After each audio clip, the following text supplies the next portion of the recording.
Man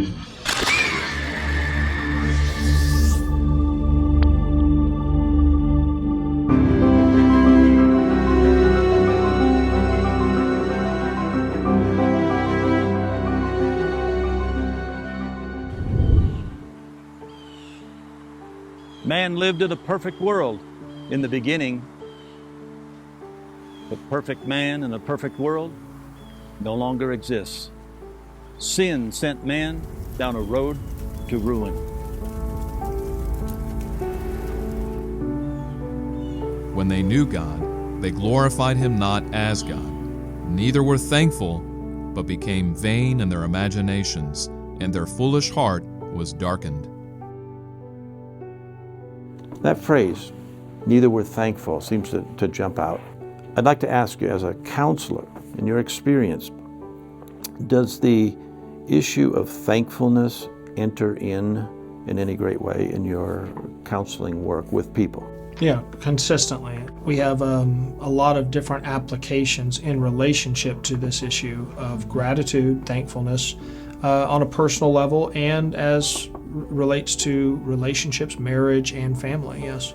You know, when you look at this statement, the beginning here, when they knew God, they glorified him not as God, neither were thankful. And you tie it into the statement at the end, their heart was darkened.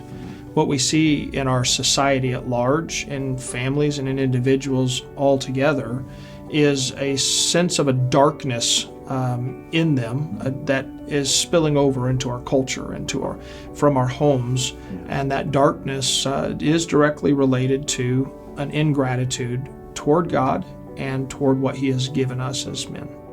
Does this enter into relationships, family and marriage relationships? When we deal with the issue of marriage counseling, often in individual counseling as well, often we deal with this topic particularly because the relationship cannot be restored as long as all we see about each other is a negative view. And so often in marriage particularly, there is that point at which we've come to looking at the negative about our spouse so much that we don't see anything positive. Many times I've sat in a counseling office and tell me something positive about your wife or tell me something positive about your husband, only to have silence. I can't think of anything good about them.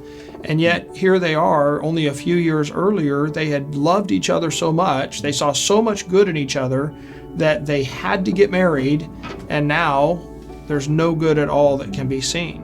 And as that process works forward of seeing the good, seeing that which is worthy of thanks, it changes their relationship dramatically. From what you just shared, it makes sense that this has a destructive effect upon a relationship.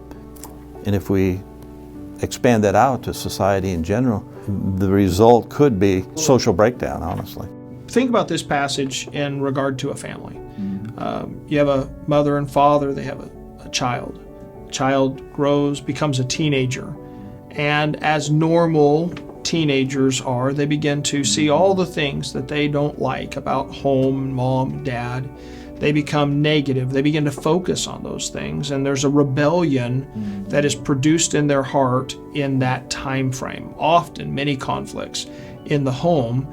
And all the kid sees is what they don't like, what they are in disagreement with. They're unthankful. And how many times I've sat in a counseling office with a family and heard those very words. They're just ungrateful for all the things we do for them. We provide them, a home and clothing and car and all of these things, and they don't care about anything we're doing for them. They're ungrateful. And those negative thoughts, that unthankfulness, produces a rebellion, and often in a young person that rebellion stems or comes forth in this idea of what can I do to hurt my parents because I'm angry at them, I'm ungrateful, as it stems from that ingratitude, that anger and a desire to get vengeance in some way against these parents and all the bad that they've done to me. And really that's the context of what we see here, because God, the Bible tells us, is our Father. And so when we become unthankful to Him, we begin to respond to Him much the same way as a rebellious teenager would to their parents. And as a counselor, you see this in a young person. Don't you see that you're hurting yourself far more than you're hurting your parents? And that conflict, the things that you're doing, is only bringing destruction to you. The good that your parents could be doing for you, they're not able to do. And the things that you're doing are bringing destruction in your life. And that's what we see here in this passage, the destruction that begins with an ungrateful spirit toward God as our Father, that we begin to act out and manifest whatever way we think we can hurt Him, and we're actually destroying ourselves. So unthankfulness is really much more profound than at first it seems. Absolutely.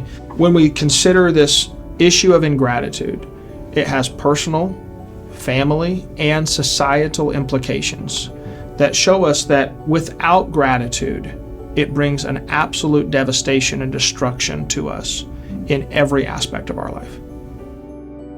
And even as they did not like to retain God in their knowledge, God gave them over to a reprobate mind,